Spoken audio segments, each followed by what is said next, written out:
യൂട്യൂബിന് വിട. സൂര്യയിലെ എല്ലാ പരമ്പരകളും സംരക്ഷണത്തിന് ശേഷം തികച്ചും സൗജന്യമായി സൺ നെക്സ്റ്റ് ആപ്പ് ഡൗൺലോഡ് ചെയ്യൂ. കണ്ടാസ്വദിക്കാം നിങ്ങളുടെ പ്രിയ പരമ്പരകൾ. പിടിക്കപ്പെടാതിരിക്കാൻ അവൾ ഒരു ബുദ്ധി കാണിച്ചു. എന്ത്? ഫോണെ എപ്പോഴും ഓഫ് ചെയ്ത് വെച്ചു. എന്നിട്ട് കോണ്ടാക്ട് ചെയ്യേണ്ടി വരുമ്പോ 10-12 കിലോമീറ്റർ ദൂരെ പോയി ഒരു സ്ഥലത്ത് ചെന്ന് ഫോൺ ഓൺ ചെയ്ത് വിളിച്ചിട്ട് ഓഫ് ചെയ്ത് തിരിച്ചുപോയി. എന്തൊരു ബുദ്ധി അവക്ക്. അതിബുദ്ധിയാണെന്ന് പറയണം. ഒരിക്കൽ ഫോൺ ഓൺ ചെയ്ത സ്ഥലത്ത് പിന്നീട് ഒരിക്കലും അവള് ചെന്നിട്ടില്ല. എപ്പോഴൊക്കെ ഫോൺ ചെയ്യണോ അപ്പോഴൊക്കെ പല പല റൂട്ടുകളിൽ യാത്ര ചെയ്ത് പോയി സംസാരിച്ചു. അല്ല പിന്നെ എങ്ങനെയാ കണ്ടുപിടിക്കാൻ പറ്റിയത്?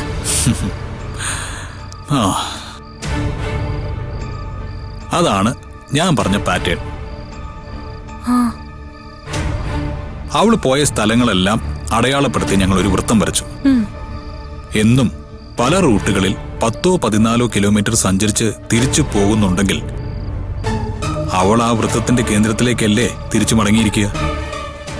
അവള് പോയി ഫോൺ ഓൺ ചെയ്ത സ്ഥലങ്ങളെ മാർക്ക് ചെയ്ത് ഒരു റൗണ്ട് വരച്ച് ഞങ്ങൾക്ക് ആ വൃത്തത്തിന്റെ കേന്ദ്രത്തിൽ പരമാവധി 1 കിലോമീറ്റർ ചുറ്റളവിൽ അവളുണ്ടെന്നുള്ള കാര്യം മനസ്സിലായി. ബ്രില്യന്റ്. പിന്നെ ആ പരിസരത്ത് അവൾക്ക് കോണ്ടാക്ട് ഉണ്ടാവാൻ സാധ്യതയുള്ള ആളുകളുണ്ടോന്നായിരുന്നു ഞങ്ങൾ നോക്കിയത്. വിശ്വനാഥൻ സാറിനോട് ചോദിച്ചപ്പോ മല്ലിക എന്നൊരു സ്ത്രീയുടെ കഥ പുറത്തു വന്നു. മല്ലികയോ? മല്ലികയുടെ ഭർത്താവ് കുപ്പുസ്വാമി തിരുനെൽവേലിയിലാണെന്ന് ഞങ്ങൾക്ക് മനസ്സിലായി. ആ നമ്പർ തന്നെയായിരുന്നു ഇപ്പോഴും ആ സ്ത്രീയുടേത്. വിളിച്ചു, എടുത്തു, സ്ഥലം മനസ്സിലാക്കി. That's all. കലക്കി അജുവേട്ടാ. അജുവേട്ടൻ വക്കീൽ മാത്രല്ല, പോലീസും ആവണായിരുന്നു. SP കിരണാണ് നമ്മളെ ശരിക്കും ഇതിന് ഹെൽപ്പ് ചെയ്തത്. എന്നിട്ട് അവിടെ ചെന്നപ്പോ അവളെ കിട്ടിയോ? അതല്ല, അവളെങ്ങനെ ഈ അവസ്ഥയിലായത്? അവിടെ എത്തിയപ്പോ അവൾ അവിടെ നിന്ന് രക്ഷപ്പെട്ടിരുന്നു. എന്നിട്ട് ഈ വടി കാണിച്ച് പാമ്പിനെ പിടിക്കും പോലെ നമ്മള് അടുത്ത വിദ്യയും എടുത്തു. എന്ത്? അവൾ വിളിക്കണ ആളിനെ ഞങ്ങൾ അങ്ങ് പോക്കി. ആ ആളിനെ കൊണ്ട് മെസ്സേജ് അയപ്പിച്ച് അവളെ കൊണ്ട് തിരിച്ചു വിളിപ്പിച്ചു. എന്നിട്ട് എന്നിട്ട്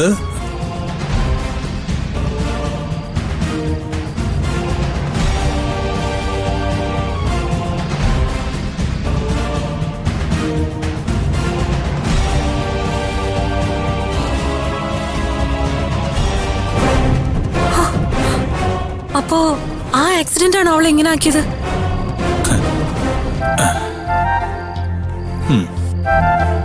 അല്ല, ആരെ അവൾ വിളിച്ചിരുന്നേ?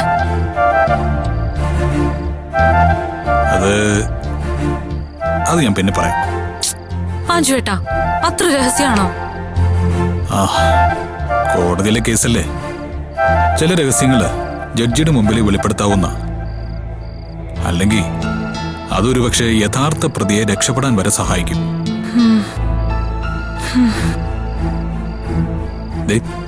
താൻ ആരോടെങ്കിലും പറയുമെന്ന് ഭയന്നിട്ടൊന്നുമല്ല. ചില കാര്യങ്ങൾ അറിഞ്ഞാൽ അത് നമ്മുടെ പെരുമാറ്റത്തിൽ പ്രതിഫലിക്കും. അത് ചിലപ്പോ നമുക്ക് തന്നെ ദോഷമായിട്ട് വരും. അത്രയും മനസ്സിലാക്കിയാൽ മതി. ആയിക്കോട്ടെ. ഇങ്ങനൊരു കഥ പോലെ പറയാൻ തോന്നുന്ന ദിവസം അതെന്നോട് പറഞ്ഞാ മതി. ഓക്കെ.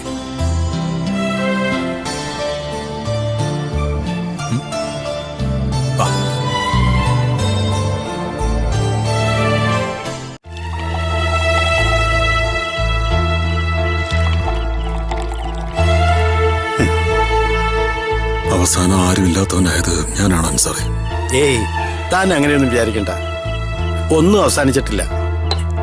എല്ലാം ശരിയായി വരാൻ ഇനിയും സമയമെടുക്കുന്ന എന്താ? ഇനി എന്ത് ശരിയാവാനാണ് അൻസാറേ?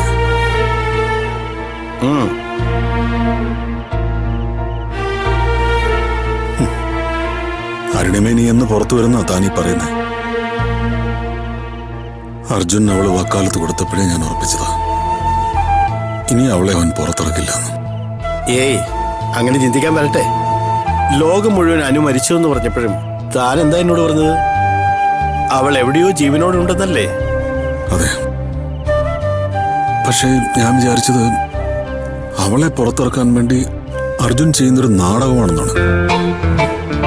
പക്ഷെ ശങ്കർ പറഞ്ഞതുപോലെ അവൾ അപ്പോഴും അവന്റെ കസ്റ്റഡിയിലായിരുന്നു തന്നെയല്ലേ നമ്മളിപ്പോ മനസ്സിലാക്കേണ്ടത്. അവളെ അങ്ങനെ കസ്റ്റഡിയിൽ വെച്ച് അർജുൻ ഒരു നാടകം കളിച്ച് എന്തിനാണെന്നാണ് ഇപ്പൊ എനിക്ക് മനസ്സിലാവാത്തത്. അതും കുറച്ചു ദിവസമെങ്കിൽ കുറച്ചു ദിവസം പൂജയെ ജയിലിന് വിട്ടുകൊടുത്തിട്ട്.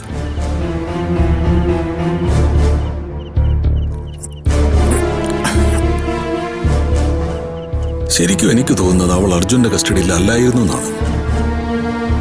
അവൾ എവിടെയാണെന്ന് കൃത്യമായിട്ട് അറിയാവുന്ന ആളുകളെ അർജുൻ അറിയാമായിരുന്നിരിക്കണം. അവർ അവളെ അർജുന്റെ മുമ്പിൽ എത്തിക്കുമെന്ന് അവൻ ഉറപ്പുണ്ടായിരുന്നിരിക്കണം.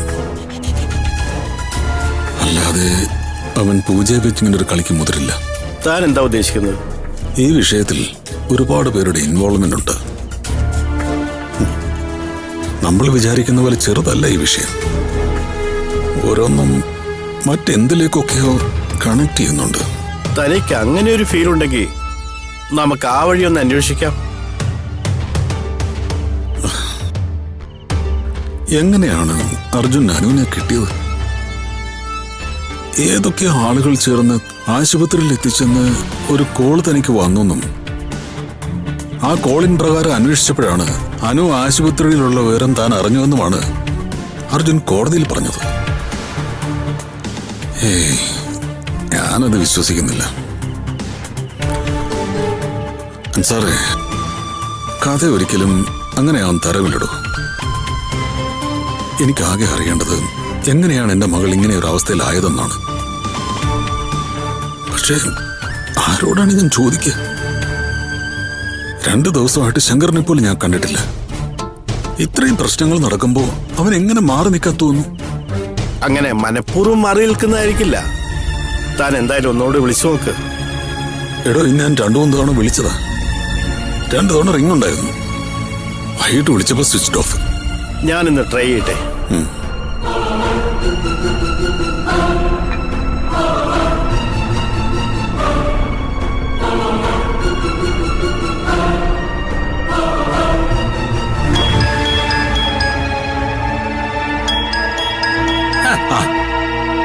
പറ.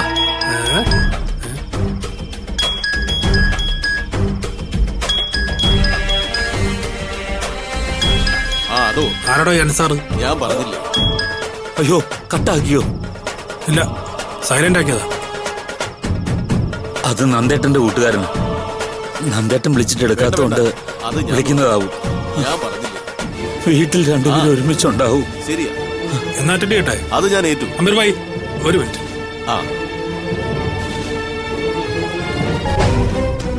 അതെ, തന്നെ ഇവിടെ കെട്ടിയിട്ടിരിക്കാണെന്ന് പറയാം. അയ്യോ, ചതിക്കല്ലേ. പിന്നെന്ത് വേണം? ആ, ദേ കട്ടായ.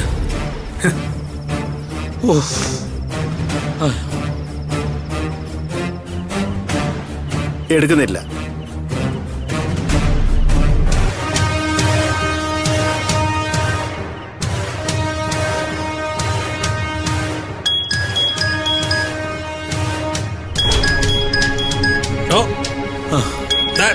എന്താന്ന് വെച്ചാ പറ. അല്ല, എന്റെ ഈ ശബ്ദം കേട്ട ഏട്ടന് സംശയം തോന്നും. പിന്നെ ഇതെന്ത് വേണം? എന്നെ അങ്ങ് വിട്ടാ മതി, ഞാൻ വീട്ടിൽ പൊയ്ക്കോളാം. അയ്യടാ, ഇന്ന് രാത്രി കഴിഞ്ഞ് അർജുൻ സാറ് പറയാതെ താൻ ഇവിടുന്ന് പോവില്ല. എന്നാലേ അത് അറ്റൻഡ് ചെയ്തിട്ട് ഞാൻ അമ്പലത്തിലാന്ന് പറ. അമ്പലത്തിലോ? ആ, ഗുരുവായൂരാന്ന് പറ. എടോ, അപ്പൊ ഞാൻ ആരാണെന്ന് ചോദിച്ചാലോ?